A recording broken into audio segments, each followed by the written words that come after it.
নরসিংদীতে গ্রীষ্মকালীন সবজি চাষে ব্যস্ত সময় পার করছেন কৃষক। এ বিষয়ে নরসিংদী থেকে বিস্তারিত জানিয়েছেন সহকর্মী হৃদয় খান। এই মুহূর্তে আমি রয়েছি নরসিংদীর শিবপুর উপজেলার কুন্দারপাড়া এলাকায়। এখানে বিস্তীর্ণ মাঠ জুড়ে কিন্তু গ্রীষ্মকালীন সবজির আবাদ করেছেন কৃষক। আপনাদেরকে যদি একটু দেখাতে চাই, মাঠগুলো যেমনটি দেখেছি, এখানে কাকরোল, বেগুন, ঝিঙ্গা, চিচিঙ্গা, ঢেঁড়স থেকে শুরু করে নানা রকমের সবজির আবাদ করা হয়েছে এবং কৃষকরা যেমনটি বলছেন যে কম খরচে লাভ বেশি হয়, দিন দিন তারা কিন্তু এই সবজি চাষে উদ্বুদ্ধ হচ্ছেন। আমরা যদি একজন কৃষকের সাথে একটু কথা বলি, একটু যদি বলতেন কেমন ফলন হয়েছে আপনাদের? ফলন ভালো দিলে আর ভালো হয় হলে মুই যেই দর এই দর তো আমরা ভালো পয়সা পাইতেছি না। আমাদের জমি খুব ভালো, এই যেই মাল করি আমরা এই মালের তুলনায় পয়সা ঠিক মতো পাইতেছি না।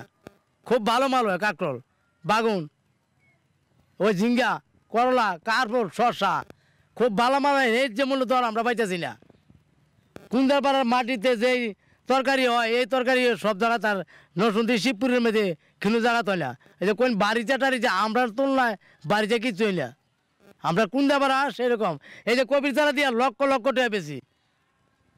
তো আসলে যেমনটি শুনছিলেন, কৃষকরা যেমনটি বলছিলেন যে আসলে এখানকার মাটি কিন্তু এসব সবজি চাষের উপযোগী হওয়ায় তারা কিন্তু ভালো ফলন পাচ্ছে। একই সাথে আপনাদেরকে জানিয়ে রাখি, কৃষি বিভাগের পক্ষ থেকে কৃষকদেরকে সব ধরনের সহযোগিতা করা হচ্ছে। আমরা এখানে খুব সুন্দর ফলন হয়, বিভিন্ন জাতের সবজি আমরা তৈরি করি। এটা এই গ্রীষ্মকালীন সবজি কারপল, ঝিঙ্গা, ওই পোলতা, এরপরে মিষ্টি কুমড়া, লাউ, এই ধরনের বাগুন্দ, সারা বাগুনে ইনশাআল্লাহ আল্লাহর রহমত।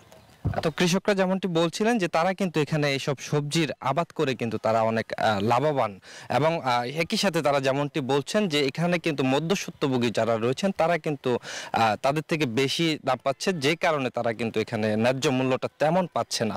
তো এই ছিল নরসিংদী থেকে আমার কাছে সর্বশেষ। বান্ডেল থাকলে প্রতি সেনমানিতে টাকা বাঁচবে। বিকাশ সেনমানি বান্ডেল কিনে জিতুন প্রতি লেনদেনে।